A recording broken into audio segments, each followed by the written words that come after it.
అవుగాని మనం చేపాటల గురించి చెప్పుకున్నాం కదా. అయితే పువ్వు పాటల గురించి కూడా చెప్పుకుందాం.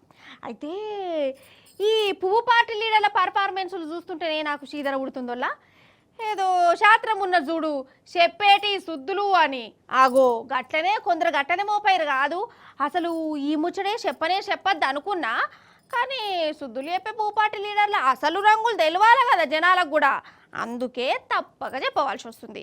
ఈ ముచ్చట చూడరి, నేనైతే కళ్ళు మూసుకుంటా కానీ. ఈయననే పువ్వు పార్టీ పరందామయ్య, పేరు లాల్ దఖాడ్ అఠలాల్. మధ్యప్రదేశ్ లీడరు, ఉత్తపచ్చి లీడర్ కూడా కాదు, జాతీయ ప్రధాన కార్యదర్శి అట. పెద్ద పెద్దోళ్ళతో తిరుగుతాడు, చాలా ఎత్తుకు ఎదుగుతుండు. ఎంత ఎత్తుకంటే నడి రోడ్డు మీద బట్టేవాయి పని చేసి మరీ ఎదుగుతుండు. ఈసారు రాత్రిపూట ఢిల్లీ బొంబాయి హైవే రోడ్డు మీద ఒక ఆడబోళ్ళతోని బేకార్ పని చేసిండు. జనం ఉన్న సోయ కూడా మర్చిపోయిండల్లా. ఇక ఏం చెప్పాలి చెప్పురి, కొంచెమన్నా క్షణం ఉండాలన్నా అద్దా. ఏంది అసలు ఇది? ఇక సారు వారి లీలలు సోషల్ మీడియా అంతా గిర్ర తిరిగింది. పూపాటి పెద్దోళ్ళ దాకా పోయింది, వాళ్ళకు జల్లుమన్నది, ఇజ్జతంతా పోయినట్టు అయింది. ఇక తప్పగా పార్టీ నుంచి తీసేసిరట.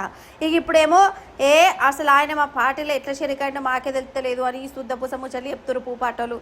ఎట్లా షరికైండో తెలియకుండానే ప్రధాన కార్యదర్శి పదవి ఇచ్చిరా కథ. కానీ అబద్ధం ఆడితే అతికినట్టನ್ನು ఉండాలి.